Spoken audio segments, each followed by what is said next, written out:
David Tennant fait des podcasts. C'est bon, vous avez digéré l'info? Que votre réaction ait été « Ah, c'est génial !» Ou alors « Mais pourquoi ?» Ou alors « Pourquoi pas ?» Ou bien alors « Je le savais déjà, je suis un super cerveau ?» Bah au moins maintenant, tout le monde le sait, on est tous sur un pied d'égalité. Mais vous vous demandez peut-être sur quoi sont ces fameux podcasts. Et bah ce sont des podcasts sur des gens. Dans David Tennant Does a Podcast With, David Tennant fait un podcast avec des copains célèbres que vous connaissez probablement. Olivia Colman, Whoopi Goldberg, ou bien pour le 3e numéro qui est sorti cette semaine, Jodie Whittaker. Laissez-moi vous dire les amis que le docteur qui fait un podcast avec le docteur, c'est plutôt cocasse. Sauf qu'écouter un podcast en anglais quand on ne comprend pas très bien l'anglais, c'est pas forcément facile. On a donc décidé de retracer la carrière de Jodie Whittaker à partir des anecdotes qu'elle raconte dans ce podcast pour que vous soyez au courant de ce qu'elle y a dit, et puis après si vous avez envie de l'écouter, le lien est en description. Jodie Whittaker a grandi à Skelmanthorpe, dans le West Yorkshire, dans le nord de l'Angleterre. Ses parents, gérants de pub, l'encouragent très jeune à être elle-même et à exprimer ses sentiments. Aux yeux de ses camarades, Jodie est un garçon manqué, mais qu'importe pour ses parents qui se contrefichent bien des stéréotypes de genre. La vocation d'être actrice de Jodie est apparue durant son enfance, lorsqu'elle tombe sur le making-of du clip de Thriller de Michael Jackson. It's such a scary music video, but watching the making of it and realising that, oh, it's pretend, and you can do it.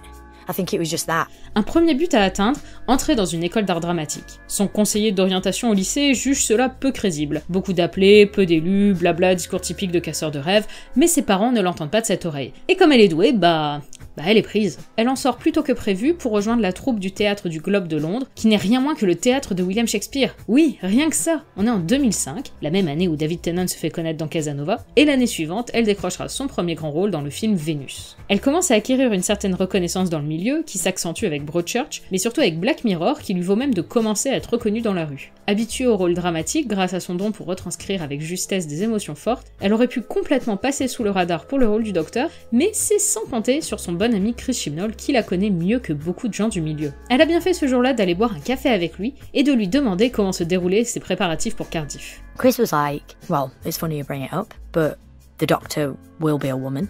What about auditioning? Jodie n'a pas hésité. C'est la chance d'une vie un tel rôle.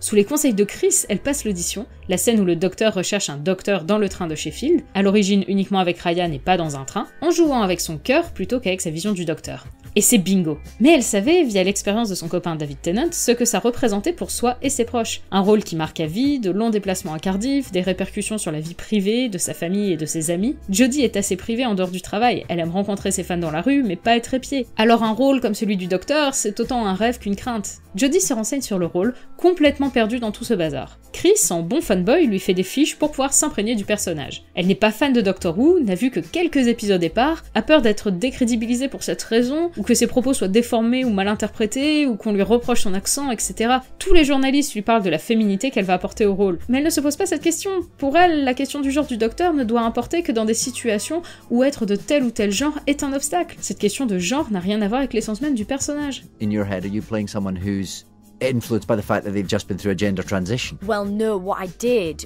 was, obviously in the first episode, playing the role of someone who is in a new body. Yeah. Because no traits really of the Doctor are gender specific.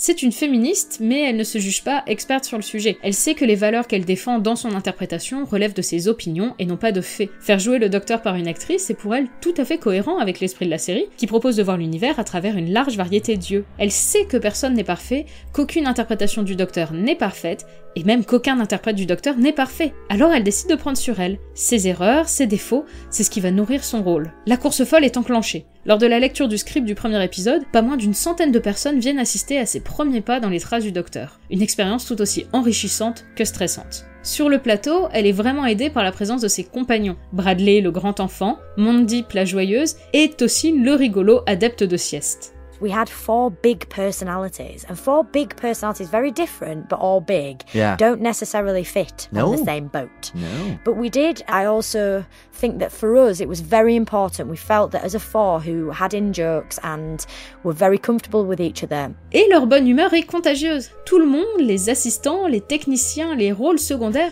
tous sont inclus dans leur bulle de bonheur. Il fait bon vivre sur le tournage de Doctor Who, mais maintenant, il faut aussi montrer ce que l'on a tourné. Le soir de diffusion de The Woman Who Felt Worse, elle profitait d'un dîner new-yorkais avec David. La tension était à son paroxysme, mais les retours suffirent à l'apaiser, malgré sa nature de grande stressée. Elle sait que les râleurs sont bruyants, mais peu nombreux. Elle sait qu'elle ne sera pas le docteur préféré de tout le monde, mais elle est le docteur qu'elle souhaitait être. Et elle peut à présent évoquer tout cela en toute quiétude, tout en parlant de yaourt grec et de café au micro de David Tennant.